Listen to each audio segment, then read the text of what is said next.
स्वागत है आपका आपके अपने चैनल देसी खबरों में। सीरियल ये रिश्ता क्या कहलाता है में अब जब मनीष जी ने अपनी आंखों से विद्या का ये रूप देखा तो उनकी आंखें खुले की खुले रह गई।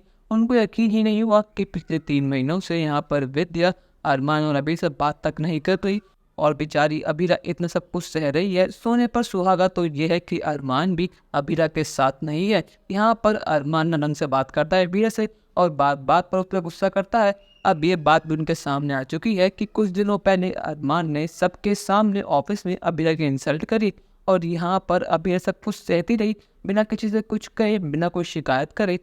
पर लेकिन जैसे ही सभी घर वालों ने रूही की प्रेगनेंसी की न्यूज़ सुनी है तो घर में खुशियों का माहौल है। अब यहाँ पर सबको लग रहा है कि इन खुशियों में विद्या अपना गुस्सा बुला देगी और अरमान अबीरा को माफ़ कर देगी। पर लेकिन यहाँ पर तो उल्टा ही हुआ।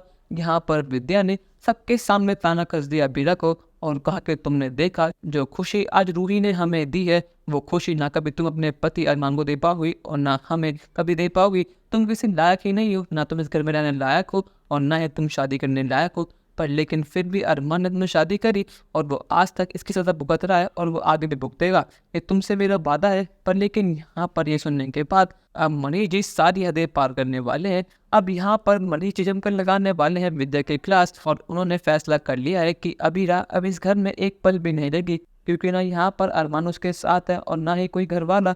तो इस घर में ना कोई अबीरा का अपना है और ना कभी था और ना कभी हो पाएगा। तो इसलिए मनीष जी ने फैसला करा है कि अभी के भी और इसी वक्त अबीरा उनके साथ उनके घर जाएगी और वापस कभी नहीं आएगी। जब तक विद्या अरमान और अबीरा को दिल से माफ़ नहीं करती और अरमान को अपनी गलती का एहसास नहीं होता तो अबीरा वापस पौधर हाउस कभी नहीं आएगी, फिर चाहे कोई कुछ भी कर ले। अब यहाँ पर मनीष जी अबीरा का हाथ पकड़ते हैं और उसे घर के बाहर ले जाते हैं। यहाँ पर अरमान को पल भर में ही अपनी गलती का एहसास हो चुका है। वो मनीष जी के पैरों में गिरता है। वो कहता है कि प्लीज़ मेरी बात सुनिए, मैं जानता हूँ मैंने माँ के प्यार में आके अबीरा को इग्नोर करा, उसकी बेइज्जती करी, पर लेकिन मुझे अपनी गलती का एहसास है। पर लेकिन यहाँ पर मनीष जी को सुनने को तैयार ही नहीं है और यहाँ पर स्वर्णा और सुरेखा मनीष जी के इस फैसले में साथ हैं। पर लेकिन यहाँ पर विद्या को तो कुछ फर्क ही नहीं पड़ता कि अबीरा इस घर में रहे या फिर अरमान जी या फिर मरे। यहाँ पर विद्या के सामने अब सब कुछ सिर्फ रोहित और रूही है। पर लेकिन क्या यहाँ पर अब इस फैसले से क्या विद्या का दिल पिघल जाएगा? क्या अरमान को अपनी गलती का एहसास होगा और अबीरा का फिर से पुदर हाउस आएगी या फिर नहीं? अपनी राय हमें कमेंट सेक्शन में जरूर बताइएगा और चैनल को अब तक नहीं किया सब्सक्राइब तो कर लीजिए। धन्यवाद।